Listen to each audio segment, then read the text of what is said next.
തൃശൂരിൽ സ്കൂളിൽ കയറി അധ്യാപകനെ മർദ്ദിച്ച കേസിൽ ഒരു രക്ഷകർത്താവ് പിടിയിലായി.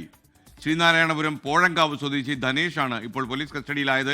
Pozhankavu Saint George mixed LP school അധ്യാപകൻ ഭരതകൃഷ്ണയ്ക്കാണ് കഴിഞ്ഞ തിങ്കളാഴ്ച മർദ്ദനമേറ്റത്. സ്കൂൾ വിടും മുമ്പ് വീട്ടിലെത്തിയ മകനെ സ്കൂളിലേക്ക് തിരിച്ചു കൊണ്ടുവന്നതാണ് ഈ രക്ഷിതാവിനെ പ്രകോപിപ്പിച്ചത്. രക്ഷിതാവ് നിയമം കയ്യിലെടുത്ത് സ്കൂളിൽ കയറി അടിയിച്ചു. സൂരജ് സജി തൃശ്ശൂരിൽ നിന്ന് വിവരങ്ങളുമായി ചേർന്നു.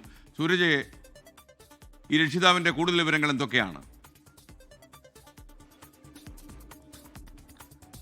ഒരു 4ാം ക്ലാസ്സുകാരൻ ഈ സ്കൂൾ സമയം കഴിയുന്നതിന് മുമ്പ് ആ സ്കൂൾ വിട്ട് വീട്ടിലേക്ക് പോവുകയാണ്. അധ്യാപകൻ ഈ കുട്ടിയെ വീട്ടിൽ ചെന്ന് മടക്കി സ്കൂളിലേക്ക് കൊണ്ടുവരുന്നു. അത് ഈ ഭരത് കൃഷ്ണ എന്ന് പറയുന്ന അധ്യാപകനാണ് അങ്ങനെ വീട്ടിലെത്തി ഈ കുട്ടിയെ മടക്കി കൊണ്ടുവരുന്നത്. ഇത് ഇഷ്ടപ്പെടാതിരുന്ന പിതാവ് ധനേഷ് ഈ സ്കൂളിലെത്തുകയും അധ്യാപകനോട് ഇത് ചോദ്യം ചെയ്യുകയും മുഖത്തടിക്കുകയുമായിരുന്നു.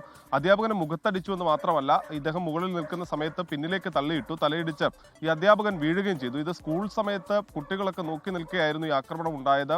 അതോടുകൂടി സ്കൂൾ അധികൃതർ തന്നെ ഔദ്യോഗികമായി പോലീസിൽ പരാതി നൽകുന്നു. ഈ അധ്യാപകനും പരാതി നൽകുന്നു. ഈ പരാതിയുടെ അടിസ്ഥാനത്തിൽ പോലീസ് നടത്തിയ അന്വേഷണത്തിലാണ് ഇപ്പോൾ ഈ ധനേഷ് പിടിയിലായിരിക്കുന്നത്. ഈ ധനേഷിന് നേരത്തെയും ക്രിമിനൽ പശ്ചാത്തലമുള്ള ആളാണ് എന്നുള്ളതാണ് പോലീസ് പറയുന്ന. ഒരു കൊലപാതക കേസടക്കം 4 ക്രിമിനൽ കേസുകളിൽ പ്രതിയാണ്. അതോടൊപ്പം തന്നെ ഇയാൾ ഈ സ്റ്റേഷൻ റൗഡി ലിസ്റ്റിൽ ഉൾപ്പെട്ടയാൾ കൂടിയാണ്. ഈ സംഭവത്തിന് ശേഷം ധനേഷ് ഒളിവിൽ പോവുകയും ചെയ്തു.